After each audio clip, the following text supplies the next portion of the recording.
Welcome to 5 Dangerous Things You Should Let Your Children Do. I don't have children, I borrow my friends' children, so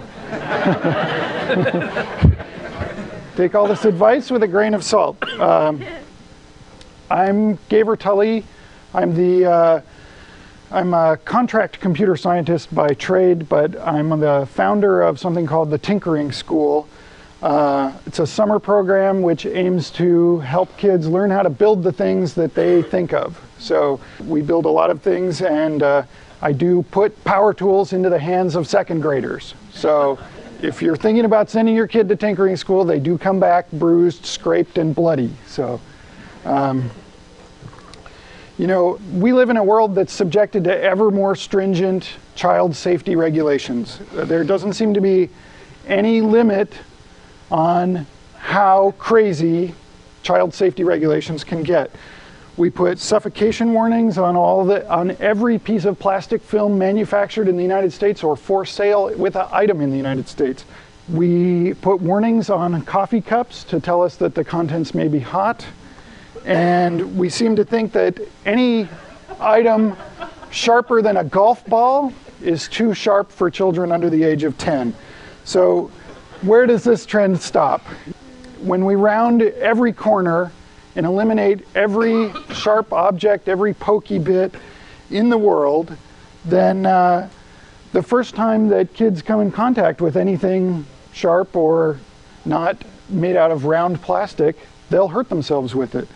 So as the boundaries of what we determine as the safety zone grow ever smaller, we cut off our children from valuable opportunities to learn how to interact with the world around them. And despite all of our best efforts and intentions, kids are always going to figure out how to do the most dangerous thing they can in whatever environment they can.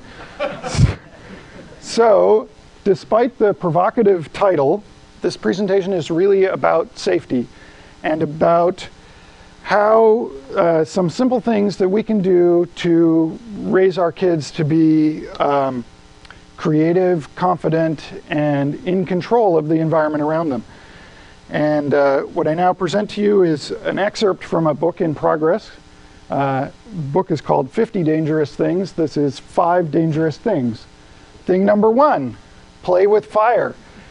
Learning to control one of the most elemental forces in nature is a pivotal moment in any child's personal history. Whether we remember it or not, it's the first time we really get control of one of these mysterious things.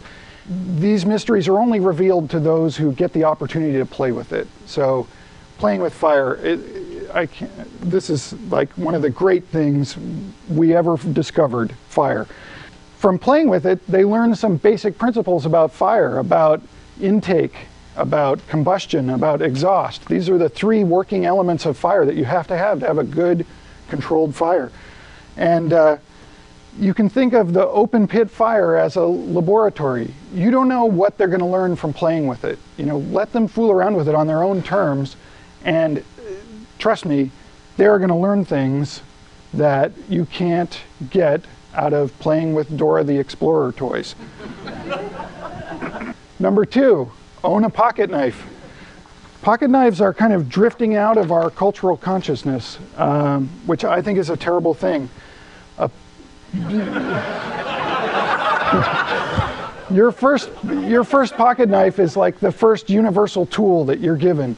You know, it's a spatula, it's a pry bar, it's a screwdriver, and it's a blade, yeah.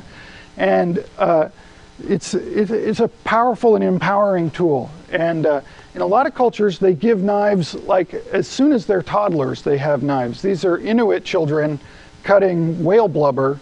I first saw this in a Canadian Film Board film when I was 10, and it left a lasting impression to see babies playing with knives. And it shows that kids can develop an extended sense of self through a tool at a very young age.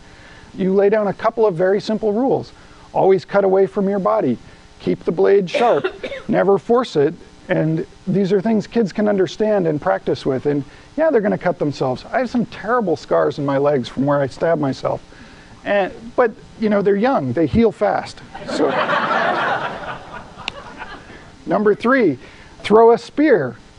It turns out that our brains are actually wired for throwing things. And like muscles, if you don't use parts of your brain, they tend to atrophy over time. But when you exercise them, any given muscle adds strength to the whole system, and that applies to your brain too. So practicing throwing things has been shown to stimulate the frontal and parietal lobes, which have to do with visual acuity, 3D understanding, and structural problem solving. So it helps develop their visualization skills and their predictive ability. And throwing is a combination of analytical and physical skills, so it's very good for like kind of whole body training. These kinds of target-based practice also helps kids develop attention and concentration skills. So those are great. Number 5, deconstruct appliances. There is a world of interesting things inside your dishwasher. Next time you're about to throw out an appliance, don't throw it out, take it apart with your kid, or send them to my school and we'll take it apart with them. Even if you don't know what the parts are, puzzling out what they might be for is a really good practice for the kids to get sort of this sense that they can take things apart, and no matter how complex they are, they can understand parts of them. And that means that eventually they can understand all of them. It's a sense of knowability, that something is knowable.